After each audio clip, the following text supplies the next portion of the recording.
बस वही वैसे ही रहो स्वाति। अब इसके बाद एक छोटा सा प्रसंग है। ये युद्ध भी राम की याद में हुआ है। प्रिया की याद, सीता से पहली मुलाकात की स्मृति के बाद राम को याद आता है कि अपने अब तक के जीवन में उन्होंने कौन कौन से राक्षसों का वध किया है। और ताड़का, सुबाहु, विराध, शिरस्त्र, दूषण और खर जैसे अतुलित बलशाली योद्धाओं के नाम उन्हें याद आते हैं। ये फ्लैशबैक था जो सीन आपके सामने हुआ। वस्तु स्थिति ये है कि राम हताश हैं और हार का अनुभव कर रहे हैं। फ्लैशबैक में जो लोग खर, दूषण आदि राक्षस थे, यथार्थ में वही हनुमान, अंगद और लक्ष्मण हैं। इस तरह से कहानी स्मृति और यथार्थ में आवाजाही करती है। अब इसको लाइव म्यूजिक में थोड़ा सा देख लीजिए। सोहनी का आलाप है जो संघर्ष इसी दृश्य का है।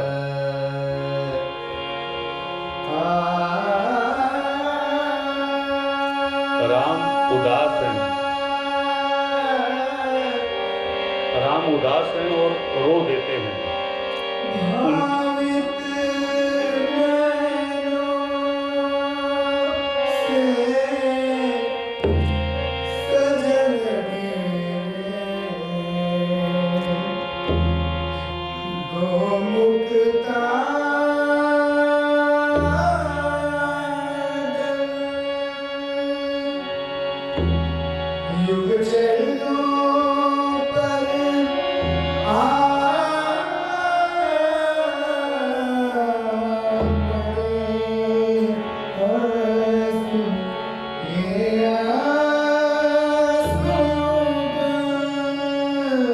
राम के आंसू उन्हीं के पैरों पर गिरे हैं।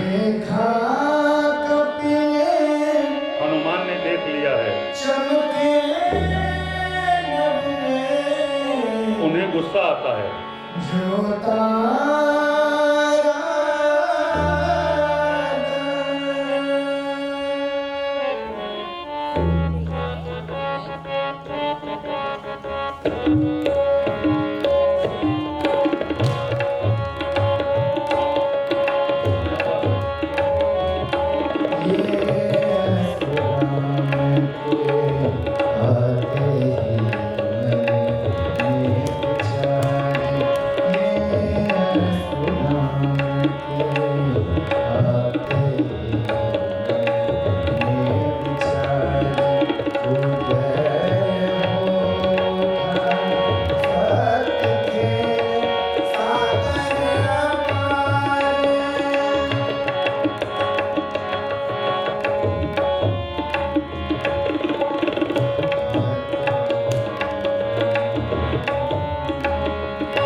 इसके बाद हनुमान राम को रोता हुआ देख के दुखी और क्रोधित हो गए हैं।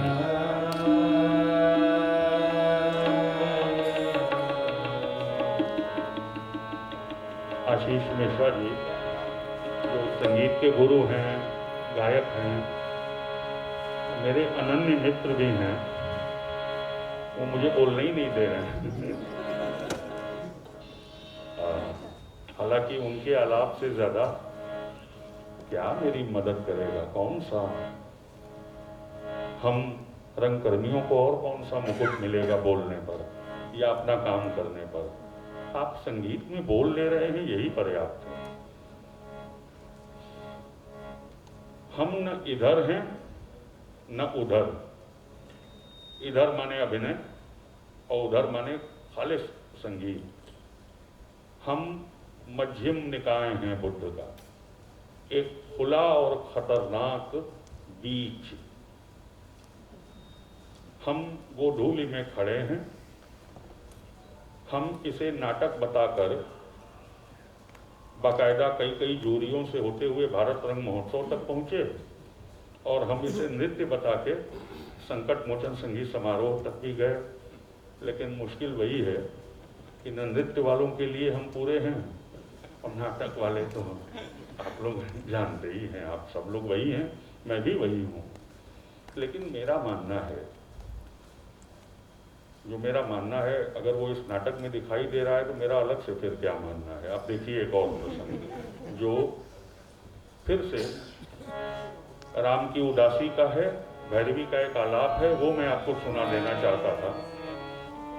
राम कहते हैं विभीषण से कि अब हम नहीं जीतेंगे, क्योंकि अन्याय जिधर है उधर शक्ति, शक्ति जो है रावण के साथ है। दुर्गा खुद रावण को गोद में लेके राम से लड़ रही है।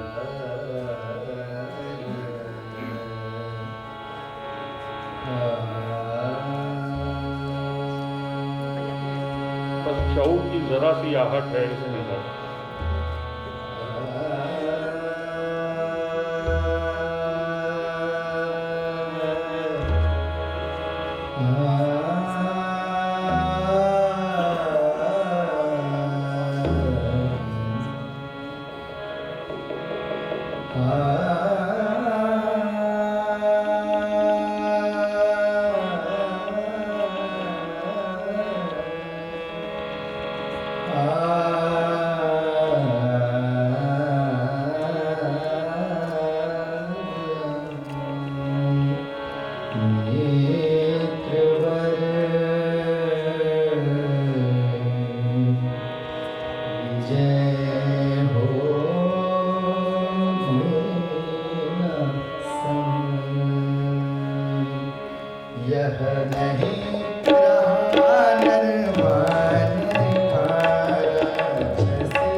राम की असहायता का, उनकी उदासी का उत्तर जाम्बवान के पास है।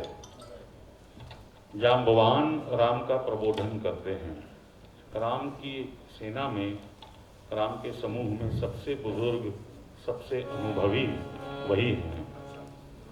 वो राम को वो सलाह देते हैं, शक्ति की करो मौलिक कल्पना। अब कविता, इस पंक्ति का हिंदी साहित्य के अगर विद्यार्थी यहाँ मौजूद होंगे तो जानते होंगे कि हिंदी साहित्य का परचम है। जैसे सत्य में वो जयते कहा जाता है, जैसे असतो मां सद्गमय तमसो मां ज्योतिर्गमय मृत्योर मां मृतम गमय कहा जाता है, वैसे ही ये पंक्ति जो है, शक्ति की करो मौलिक कल्पना, 1936 में लिखी गई है, जब मोहनदास करमचंद गांधी नाम का एक आदमी सत्य, अहिंसा और सत्याग्रह के जरिए उस कभी न हारने वाले उस साम्राज्य के खिलाफ, जिसका सूरज ही कभी अस्त नहीं होता था, उसकी तोप के खिलाफ अहिंसा और सत्य नाम की घिसी हुई पेंसिल को रख देने का प्रयोग कर रहे थे।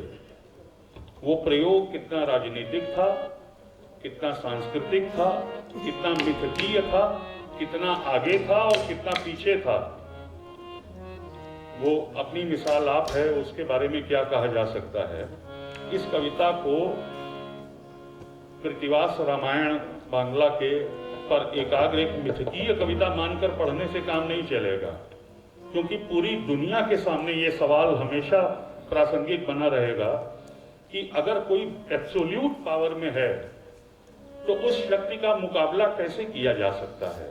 उस शक्ति का मुकाबला दरअसल शक्ति की मौलिक कल्पना करके ही किया जा सकता है, जो स्वाधीनता की लड़ाई में गांधी ने की थी। अहिंसा, सिविल नाफरमानी, कहना न मानने से। जामोन तो वही सलाह राम को दे रहे हैं।